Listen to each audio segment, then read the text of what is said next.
Good ಮುದಿಕೇರ್ morning. ಇವತ್ತು ಒಂದು ಪ್ಲಾಟ್ಗೆ ನಾವು ವಿಸಿಟ್ ಕೊಟ್ಟಿದ್ವಿ. ಯಾಕಂದ್ರೆ ನಾವು ಈ ಭಾಗದಲ್ಲಿ ನಾವು ಶಿರಗುಂಪಿ ಭಾಗದಲ್ಲಿ ನಾವು ವಿಸಿಟ್ ಕೊಟ್ಟಿದ್ವಿ. ನಾವು ಒಂದು ನಮ್ಮ ಮೋದಿ ಕೇರ್ ಪ್ರಾಡಕ್ಟನ್ನು ನಾವು ಕೊಡೋಕ್ಕಂತಾನೆ ಬಂದಿದ್ವಿ. ಆದರೆ ಆಲ್ರೆಡಿ ಅವರು ಬೇರೆಯವರು ನಮ್ಮ ಮೋದಿ ಕೇರನ್ನು ಪ್ರಾಡಕ್ಟನ್ನು ಉಪಯೋಗ ಮಾಡಿದ್ರಂತೆ.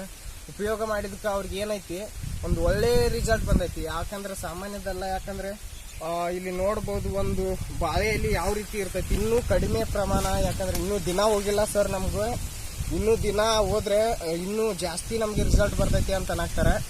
ಇನ್ನೂ ಕೆಲವು ದಿನಗಳಲ್ಲಿ ಅವ್ರು ಹೇಳ್ತಾರೆ, ಈಗ 40 ರಿಂದ 45 ಕ್ವಿಂಟಲ್ ಬೆಳೆ ನಾನು ತಗೋತಿದ್ದೀನಿ ಈಗ ಅಂತೇಳಿ ಹೇಳ್ತಿದ್ದಾರೆ. ಅದೇ ಬಾಜು ಒಂದವರು ಏನೈತಿ ಮೋದಿ ಕೇರ್ ಪ್ರಾಡಕ್ಟ್ ಅನ್ನ ತಗೊಳ್ದಕ್ಕೆ ಅವ್ರದ್ದು ನೋಡ್ಬೋದು ಅಲ್ಲಿ ಕಡಿಮೆ ಏನೈತಿ ನಮ್ಮ ರಿಸಲ್ಟ್ ಬರುತ್ತೋ ಇಲ್ಲೋ ಅಂತಲೂ ನೋಡ್ಬೋದು. ಯಾಕಂದ್ರೆ ಇದು ಕಡಿಮೆ ಇದ್ರೊಳಗೆ ಟೈಮ್ ಇಷ್ಟು ಒಳ್ಳೆ ಬೆಳೆಯನ್ನು ಒಳ್ಳೆ ರಿಸಲ್ಟ್ ಅನ್ನ ತಗೊಂಡಿದ್ದಾರೆ.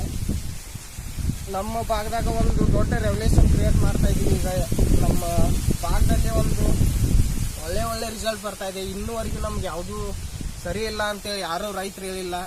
ಅಷ್ಟು ಒಳ್ಳೆ ಪ್ರಾಡಕ್ಟನ್ನು ನಮ್ಮ ಸಮೀರ್ ಮೋದಿ ಸರ್ ಕೊಟ್ಟಿದ್ದಾರೆ. ಇಲ್ಲಿ ನೋಡ್ಬೋದು ನೀವು ಎಷ್ಟು ಹಸಿರು ಕಾಣ್ತೈತೆ ಅಂದ್ರೆ ಒಂದು ಯೂರಿಯಾ ಸತೆಕಿಟ್ಟಿಲ್ಲ, ಯೂರಿಯಾ ಗೊಬ್ಬರ ಸತೆಕಿಟ್ಟಿಲ್ಲ ಅಂತದಕ್ಕೆ ನಾವು ನಮ್ಮ ಪ್ರಾಡಕ್ಟನ್ನು ಕೊಡಕ್ಕೆ ಬಂದಾಗ ಮತ್ತೊಬ್ರು ಕೊಟ್ಟಾರಂದ್ರೆ ನಮ್ಮ ಪ್ರಾಡಕ್ಟನ್ನು ಮತ್ತೊಬ್ರು ಕೊಟ್ಟಿದ್ರಂತೆ. ಭಾಳ ಖುಷಿ ಆಯ್ತು ನಮ್ಗೆ. ಯಾಕಂದ್ರೆ ಎಲ್ಲಿ ಹೋದ್ರೂ ನಮ್ಮ ಮೋದಿ ಕೇರ ಹೆಸರು ಅಷ್ಟು ಬೆಳೆ ಹಾಕತೈತಿ.